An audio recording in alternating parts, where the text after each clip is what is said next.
Welcome back to Months in Motion for June's edition. This month, I'm really excited to be joined by two guests from another one of my favorite branding studios at the moment, How&How. So today we have from the studio, we have Kat Howe, CEO, founder, and ECD, and Eilidh, senior creative.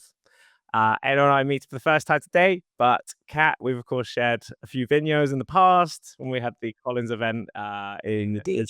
in November, and hopefully some more later on this month. And Cannes Lion as well. I think we're both going to be at potentially. Potentially.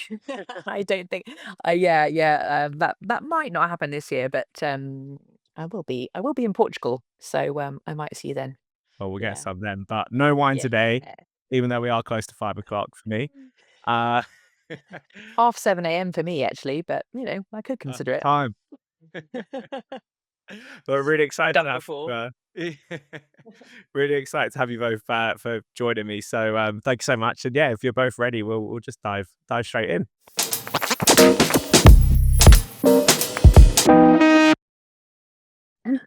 Let's do it. Awesome, wicked.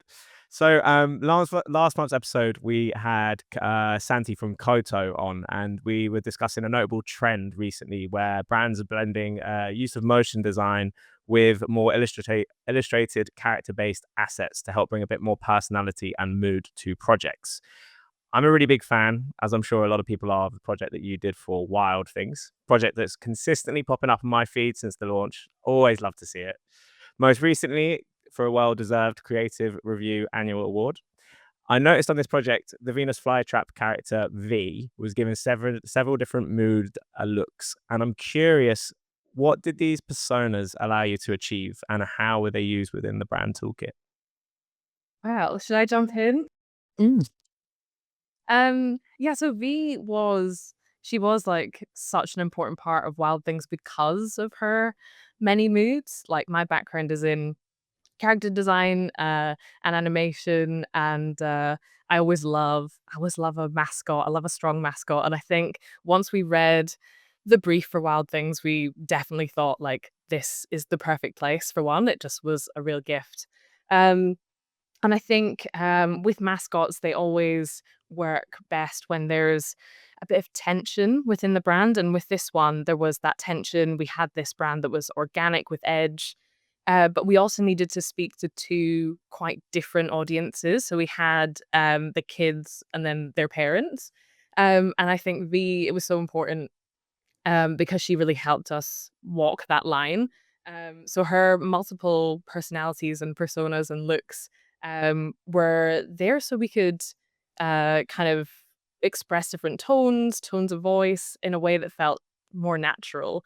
So if we were being like cheeky and fun for the kids, or we could be more confident and more trustworthy for the adults, like a mascot is perfect to convey tone of voice. So that's why she was so important, and I think it's really cool when you have a character, they're not just static, they have that personality and that emotional range, so that was really core to the toolkit. So she had lots of different, um, moods and vibes, and I think my personal favorite one was, like, her gassy mood, which I think was really cool because then we could be a bit cheeky, a bit fun, and then, she also had, like, a really confident mood, a really, kind of happy or a scary, and, like, it really helped with that tone of voice and speaking to different audiences. Yeah, that's super cool. I think, yeah, I love seeing this kind of resurgence of characters mixed into the branding because I think it just brings so much more personality into them, and I think the adapting that you can get from a single character like V, well, vision first, I think really brings a lot to a project. I suppose just build a little bit on Ailey and what Ailey was talking about V with Wild Things, and talk. I suppose, or just touch really quickly on the tension that she mentioned as well, because I think with motion in that project was so important because we were constantly, I think, playing around with different moods and atmospheres. And while V had this, like Ailey was saying, she has this like real personality, and she's quite sort of zippy, and she belches, and she like grins, and she has all these grimaces, and she was quite active. We Mhm. also used uh we made these, well, I don't know what we call them, like moodscapes, I suppose, really, really gentle, atmospheric, slightly, well, not creepy, but a lot of people, I think, drew on quite a lot of the, I don't know, we wanted it to almost feel quite dystopian, but also quite fun because it was so different to where, any sort of candy or vegan sweets like is. Those worlds are so, so different. So, yeah, we also use motion, but in a very, like reduced way or like contrasting way to how we used V. And like we had these three different scenes representing the three different uh flavors of the candy, and each one was slightly dystopian in its own way. So there was like a rusty shopping trolley, and there was loads of overgrown plants in this slightly, yeah, creepy greenhouse, but they had really ambient motion. And I think that with then the sort of the dynamism of the motion in the mascot and in other parts of the brand as well, just I think, yeah, really worked on that tension. I think that's all I wanted to say. Yeah, Yeah. and I think just to build on that as well, like motion for us, this was a packaging project, really. Like we were thinking about it in physical terms, of course, but we're always thinking about motion from the beginning and where can we add it in and where can we bring the brand to life. And I think what was interesting from a character design point of view was that we knew that V would exist in motion on the website. And so we were really having to like plan ahead for like the character design to be, not like traditional character design because we needed to rig her and have her kind of work in Lottie and be like a web appropriate animation. So there was kind of like future planning and she's animated at like 60 frames per second. And usually I would do a character design animation, like a much more dropped frame rate. So it was, we were planning all times to make sure that V was brought to life in the best way that we could. And I think that was like super important for us too. Like it's an extension of the packaging, but we knew that it was going to be such an important part of it as well. Yeah, that's really cool. Yeah, I think Mm. it's killer project, like such a edgy looking brand. I think it's again just really really stands out from what you're going to see on the shelves elsewhere. And yeah, quite deservedly, obviously I've seen winning a lot of awards. So yeah, really really Mm. really good to hear some more about that one. So yeah, so coming back about the kind of starting with a blank slate. So as I was saying, sometimes, yeah, the challenge of the opposite is breathing life into something that's already loved and deeply embedded in culture. So obviously, looking into your work that you did for the Wombles, I'm quite curious. Bringing motion into iconic classic brands, organizations can often be quite a tricky feat. When modernizing something that's been around for, say, 50 or more years, it's definitely not an easy thing to bring familiar, loved elements to life whilst maintaining the distinctive heritage. The work your team did on this project, I think, really hit the nail on the head. Some of the things I noticed were as we were just talking about frame rates, the kind of lower frame rate on the typographic animation and the frame by frame, more frame by frame kind of illustrative animations within it. I'm curious what excited you most about this project and how did your team go about revitalizing such a well-loved iconic brand? Well, I suppose I can start and then Ailey, because actually the frame rate is actually something that was very much Ailey Ailey's vision, which is great, and she just but she can talk about that in a bit. But yeah, I mean, I suppose with the Wombles, I mean, when it came through, when it popped up in our email, we would we all thought it was a bit of a joke. We were like, what the hell is this? But I mean, we knew who the Wombles were, obviously, but I think it was just it was just almost so brilliantly esoteric that we didn't even expect it to happen, which was great. Those are the sorts of projects that everyone gets excited about. And I suppose they didn't really know what they wanted. So when they approached us project, um, I think they were just like, they came to us because they wanted us to help them communicate themselves. I think it was originally some sort of fashion, some collaborations with some fashion brands that they wanted us to help with, and they didn't really know what they needed. So it was more, we realized what they needed was about really digitizing their brand and building them a toolkit of different things that they needed essentially. But I think the biggest problem was homogenizing this huge amount of assets But they had magazines, they had huge characters, they had they had just prints, and so it took the team a long time to digest all that, and I suppose find that true like wombly feeling that is that was quintessentially them. So I mean, I suppose it's what we try and do with any brand. It's just distilling its feeling into a or its essence into a feeling that people can understand. And obviously, like, motion is a huge part of that. In fact, for this brand particularly, like, a really big part of that. So we did lots of work on the word mark, for example. We looked at loads of different variants because there are shitloads of them over the last however many decades, and then tried to iterate on them to find one that just felt the most wombly out of all of them, and that was like a bit of a combination of everything. Our old DD Luke did a great job on that. Same with typography, which Eilidh did loads of work exploring as well. When we looked at messaging, how we can start to bring all that together and start to like really homogenize everything, and like, of course, like the illustration and indeed animation of those illustrations that Eilidh did. So I'll pass the baton over to you now, Eilidh, about that. Thanks. Yeah, the Wombles was, I mean, it was like a dream project for me personally. It's like such a treasure trove of things to work with. But I think what was so important about this project was like the storytelling aspect. Like, it really was all about storytelling from like everything that Kat just mentioned, and helping them tell the story too.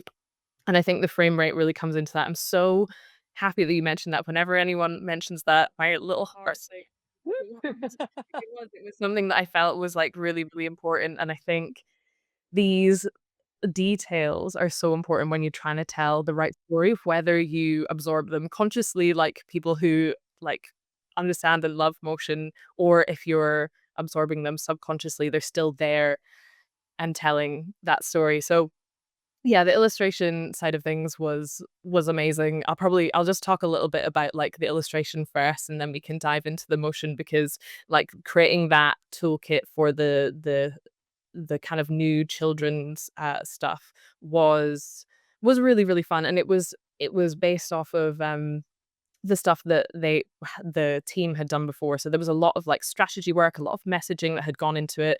As you say, lots of archival stuff. So there was such a rich, um, you know, kind of source material that we could dive into. But there was, funnily enough, there was that tension again, that tension between making the characters recognizable to the kids who'd seen them in 3D on TV. And then there was, staying true to that nostalgic love that the parents had for them, and trying to balance that tension. And that was really key when we were designing the characters. And so we couldn't be too radical, we couldn't be too retro. We had to be respectful but like fresh, and there were a lot of things that were kind of playing there, like thinking about reproduction and how these were going to be reproduced was also like a guiding factor in how we designed them. They all had to be SVG and, work at every scale, from like tiny pin badge to like massive cutout womble if they were going to do like a display. So those things also reference the style, which I sometimes like. Um, but one of my favorite parts of the toolkit was how we handled their clothing. There was, Wombles are known for being, upcycling and recycling. And so we designed a set of like patchwork clothing for each of them. And then we almost like cut it out as if they were patchwork together, which was quite a nice nod to that. And then I also added like a kind of like a white highlight on the side to feel like the Wombles had almost been like misprinted. And I think from their design came the motion language and the motion principles. This idea of it feeling tactile, this feeling of it being made out of scraps, and you just wanted to kind of feel the animation there. And as I said, my background is in character animation, so I would usually do character roughs. I would do them in Photoshop, and I love cell animation, so I did the roughs at like a dropped frame rate just to save myself. And then we took them into After Effects and we gave them that kind of like hand drawn feel. And I think those details were really really key to like making the whole thing feel like it still told that story, even though, we digitized them and we've done them in After Effects and everything. It was really important that they felt authentic, that they felt like they'd come from this world and was still telling the same story that we were telling with the brand, without really needing to say that. Like, I think that's why motion is one of my favorite mediums, because you can pick up on those cues without us having to be so specific about it and say it like out loud, which is really nice. So the motion almost came last, but was informed by the brand, and I think that's really fun when that happens, because it's really important to think about motion principles and do that up front sometimes. But when the motion can feel like the cherry on top, and it feels like there is such a, like, you've done all the work with the brand, that there's a place where it makes sense and you can have fun with it there. I love that as well. So that's what I really loved about the Wombles. It felt like it was just so much fun to make them feel Yeah. their own, And expression. even Is Yeah, and I agree, and but even like the Ailey was so, and I'm just like, I just so in awe. But even when it came to the case study, it wasn't just how the characters animated themselves, which was great. But then Ailey, I remember Ailey being like, no, even how the cards shuffle in some of the segments we have, and that all had to have the same feel as well. And I think that was really good learning for everyone, actually, because it's like, well, just even to make the case study feel cohesive, then that story has to be told through everything. So it's not just the character. Well, obviously it's the characters, but then it's also then how we like feed in that that feeling into everything, so it doesn't jar.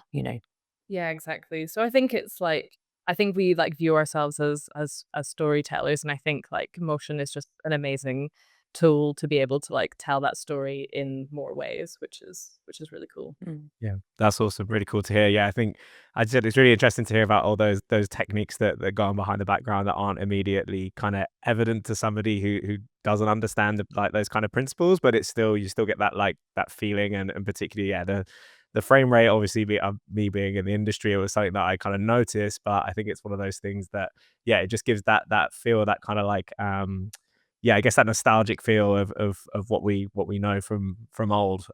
So yeah, I really enjoyed that project. Just coming off the back of that project was around. I know a lot of what you were saying they do is kind of upcycling, recycling, etc. Um, which kind of brings me on to another thing that your studio obviously are very kind of driven around is taking on projects that are very much based around purpose. And I recently, Kat, watched the Monotype podcast that you were on with Phil and Lisa, and I noticed that when I looked through the trend report before I watched that podcast, and you kind of spoke around being most drawn to the hot and wet pillar, which was around the kind of Environment. Also, life and environment. slightly questionable theme name. I did bring it up with Phil, and he was like, I know. Yeah, That's that the one.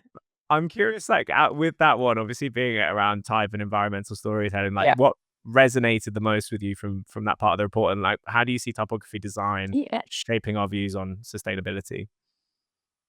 Yeah, I mean, wow. I mean, there's so many ways you can interpret that. I think, yes, we do.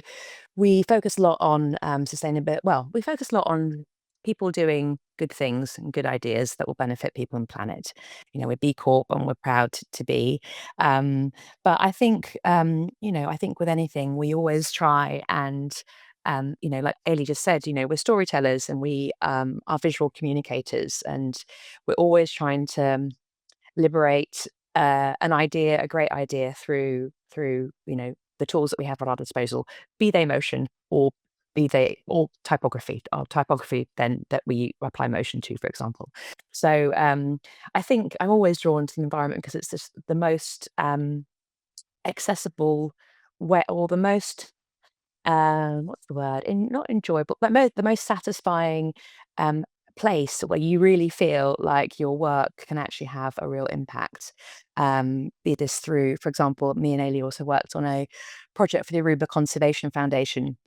And the metrics we got after that, and the impact that the work that we did had for them and their team, just more, way more volunteers help coming to the island to help, way more investment, way more education for local hotels in Aruba to learn about the dangers of, you know, uh, some, all the environmental projects they were doing were amplified because of the work we did, and they actually had actual tangible evidence of this being the case. So when it comes to, and these guys were literally, helping baby turtles, weren't they, Eilidh? Like, it's the one who was like another amazing piece of work that job that we worked on together.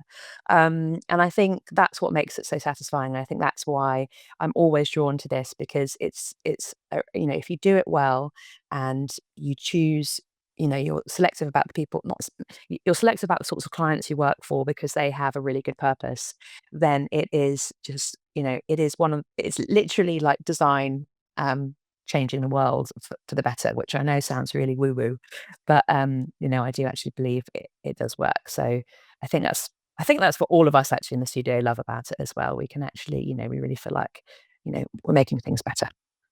Yeah, that's really cool. Yeah, I really like the idea of, design shifts people's attitudes and feelings towards, whatever it is that you're designing for, right? Yeah. Yeah.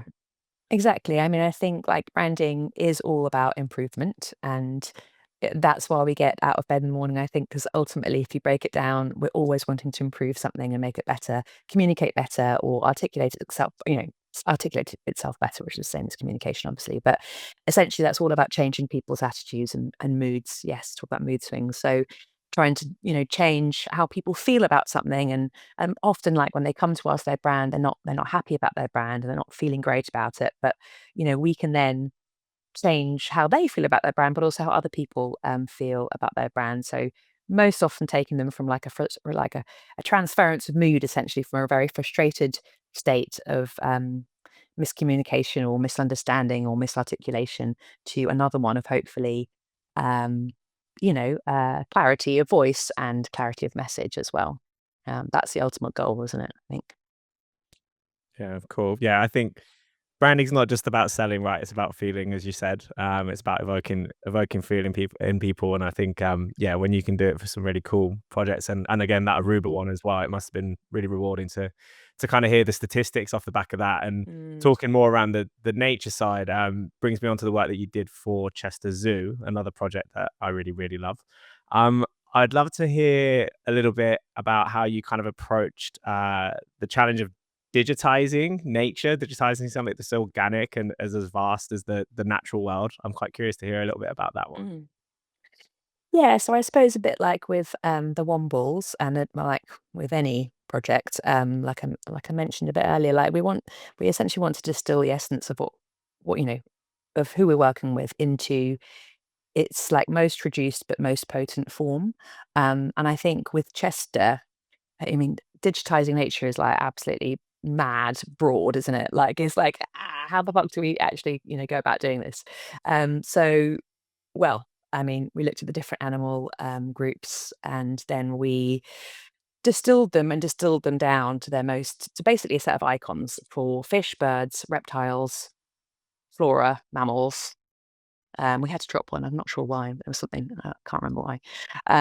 And reduce those into a series of core shapes, which were all almost modular in their way. We wanted to have certain characteristics, each of the icon shapes, which were related to each other still. So some of the scales from the fish, I think, form part of the shape of the paw for the mammal and that sort of thing. So it was like trying to systematize it in a way that was still flexible, but show that there was connections between all of the different groups.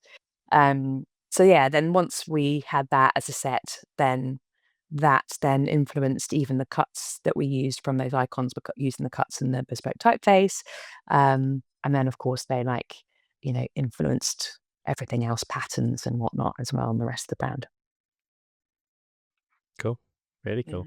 And I guess just kind of a similar-ish question. I think you've answered some of it, but maybe for Ailey in terms of the movement side of things, what inspiration did you draw from like the natural movement patterns of animals and flora to create animations that kind of captured the essence, but also educate and emotionally connect visitors to wildlife and conservation? Yeah, so we had a motion design system that was based around like the way that animals move. So each of the kind of icons had their own motion behavior. And that was drawn from the way that fishes school or the way that migration happens. And those were used, the motion behaviors were used to create the patterns so that the system kind of became all encompassing and sort of worked throughout, and there was the flexibility there.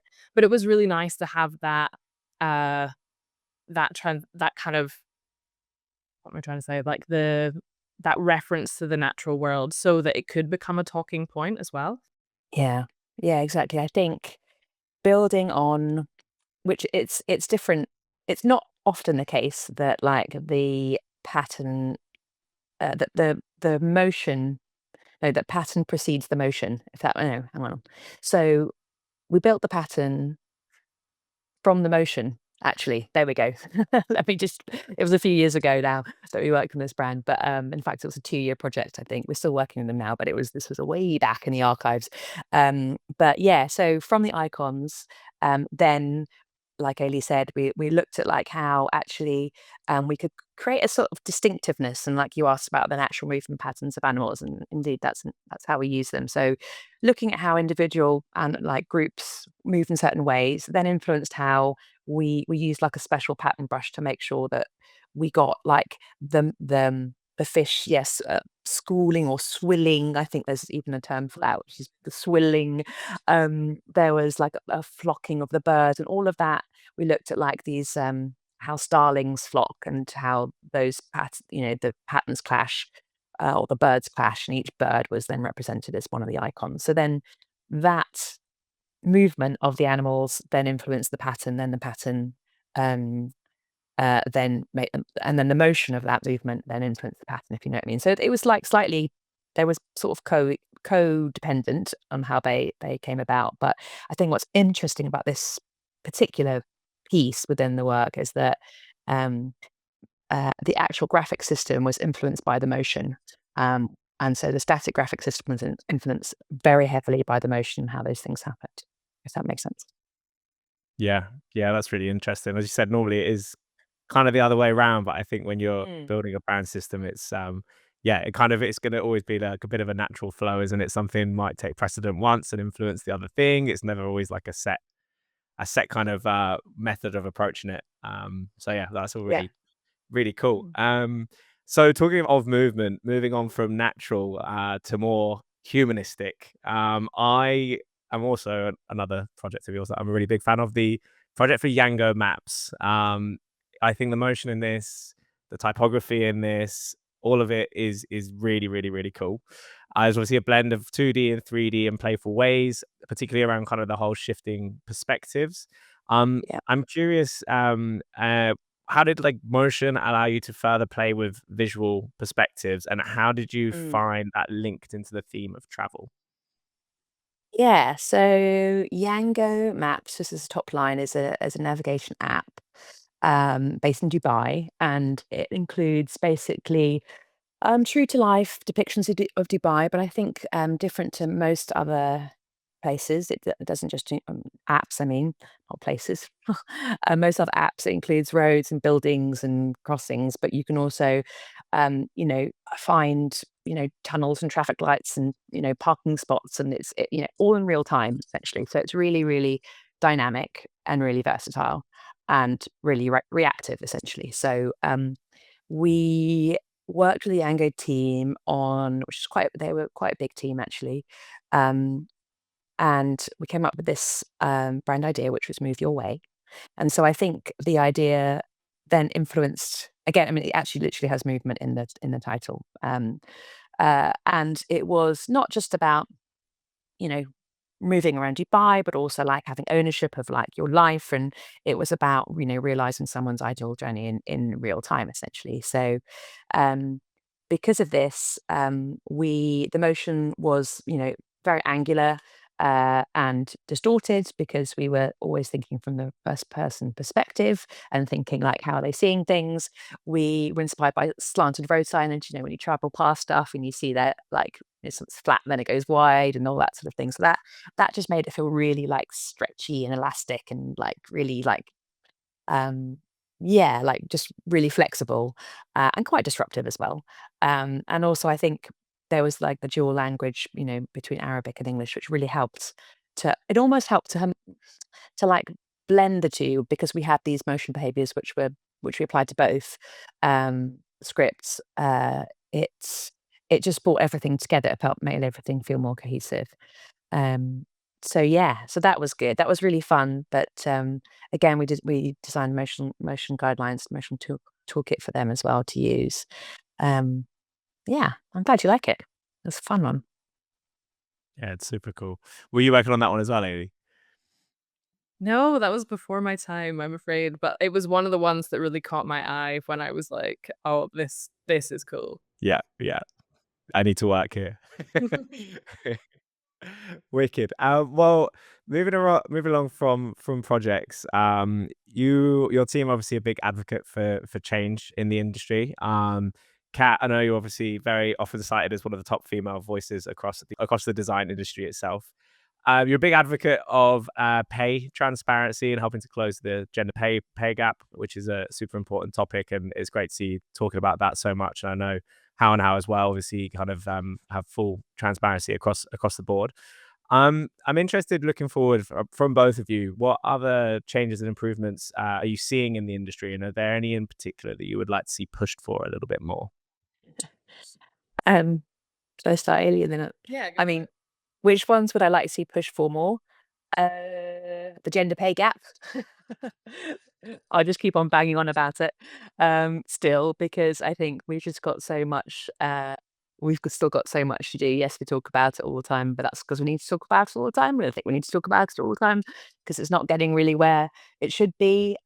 So I believe we still have a lot of work to go. Only 10% of agencies show even salaries on job ads, for example. So I really want to see that pushed more. We're actually ambassadors as a studio for a company called We Show the Salary, and they are just pushing for fairness and just pushing for, like anyone across any industry to just show the salary, because that's just the first small step in equality. So that one, I do think that I would love to see companies just, I don't know, maybe we're also ambassadors for the Clean Creatives Collective. These guys we're a collective who basically don't work for any oil or gas companies. It's like a flat blanket no, turn companies away. That we've had a few recently that we've bought to the team, or we actually haven't even bought it to the team. We've told the team afterwards that we just said no to them because like some diesel company, I think, here in the States, and I don't know what other ones. But I just feel like we do have to start taking a bit more ownership of who of the sorts of companies as well, that I don't know.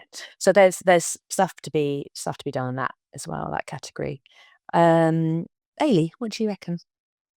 That's a good question. I think for me, I'm really excited to see more women in leadership positions. When I first started out as a junior designer, I think there was like one like female creative director that anyone could name. And I think it's been really cool, like as I've like been in the industry for a while, and I've like myself have gone up the ranks a little bit. I think it's nice to also see like the women that I started with and kind of coming up as well. And I think that's a really exciting opportunity for people to get like more diversity in decision making.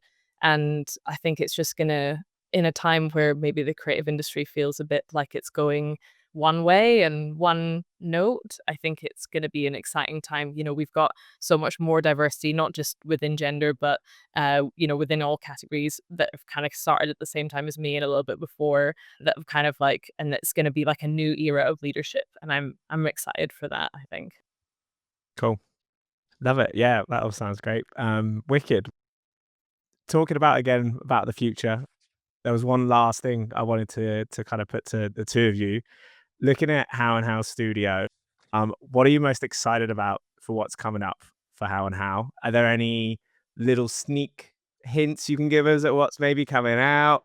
I'd love to just hear about what's Terrible with secrets. Ailey, any teasers? I know we just, yeah. Teasers. I'm really excited about one that you just celebrated, Kat. I don't know if you Yeah. can probably am I allowed to say names? Yeah, yeah, yeah. Uh, yeah, we just wrapped a project for Trellis Health, which is this really exciting like healthcare app in the US. And they have this really inspiring story about connecting people with their data. It's actually something that I can't believe doesn't already exist, but it's all about like healthcare records and making sure that the next generation have sort of security in their healthcare data. And that was a really fun project because it involved like the whole team from strategy, copy, messaging, all the way through brand to digi as well. And I think I'm excited for that one to be released just because everyone kind of touched it at one point, and it does like the strategy that we had was really lovely, and it is in this tension that we're seeing a lot at the moment, which is, how can we make data more human? Whereas I think we kind of led this one with how can we make humanity and data like kind of coexist, and we've created this kind of new world, which is really exciting. And I think the Digi team have done an amazing job. It was like a product uh kind of project as well, and I think what they were able to achieve was really, really special. So love that project. That'll be Yes, coming out soon. coming out soon. Hopefully, when we get the time to go and get the case. Oh, it's just we're all too busy. But no, it's absolutely beautiful. And Ailey's illustration and motion on that was amazing, but also Digi team. The copy was just exquisite. The creative direction from Pre was amazing. I went to their launch party with Pre last week in New York, and they were just like, "Oh my God, I love the brand." So I think that's always great as well when clients are really happy.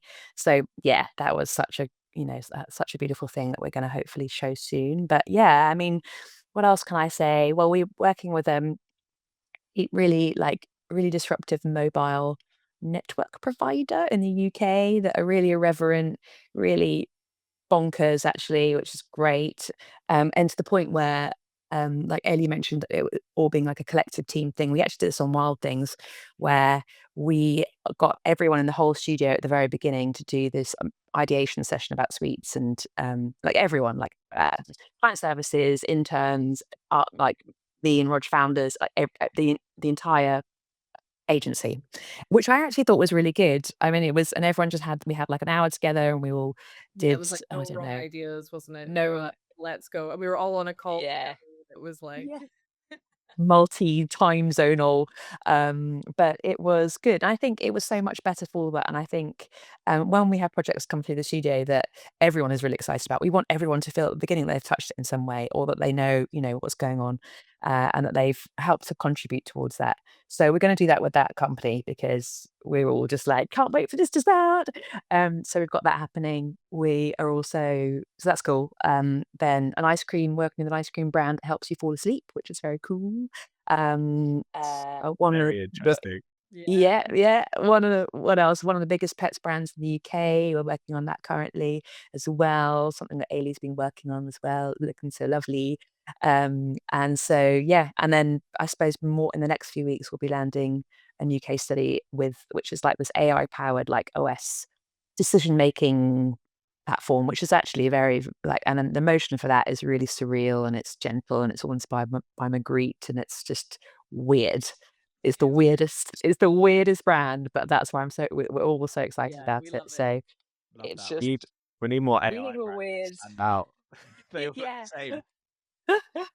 They do. They really do. And this one really does not. So I think we're quite excited about that. So yeah, fun times ahead. Amazing. Well, it sounds like a busy year. I will definitely keep my eyes peeled for all of those case studies coming out. I can't wait to see them, especially, yeah, as I said, the AI one. I think it's a bit of a bland. I included it in my last article. I don't know if you saw there was that quite crude article that was saying how they all kind of look like bum holes at the minute, which made me laugh. This one not look like what? That's great. I don't know. We'll have to go through the case study again and Go back and remove all the bum hole logos. Well, But it is, I will give you one clue. The icon is actually related to some part of anatomy. So okay. that's a good Not, tease. not That's a a bum long bit hole, of a but tease. Not a bum hole. Well, there's still um, time to work that in. Taking quite a turn at the end of the conversation. I wasn't expecting it to end This on is this. going to be the soundbite, isn't it? This is going to be the little like the tagline at the beginning of all the others. So anyway, Well, right, thank you both so much all good. for jumping on. It's been really lovely to to meet you, Eilidh, to see you again, Kat. I always like to get a little like screen grab for the preview. So if we all want to do a little wicked. Oh, you've got the emoji thing on. Turn on. See, I get people this shit. I sort of wish you got that one because that's actually the best. I feel like every time I always forget. Like Whenever I'm like, it's gonna balloon take frame. 2 days, and then the balloon just On an accidental client call, trying to be all professional, and you've got the. Yes. Oh yes. it happens That's so well, definitely- actually. I love it. Well, yeah, thank you both so much for joining me. And yeah, it's been awesome chatting. Thanks for having us. Thank you so much. Cheers, Um, Jimmy. No worries. Thank you.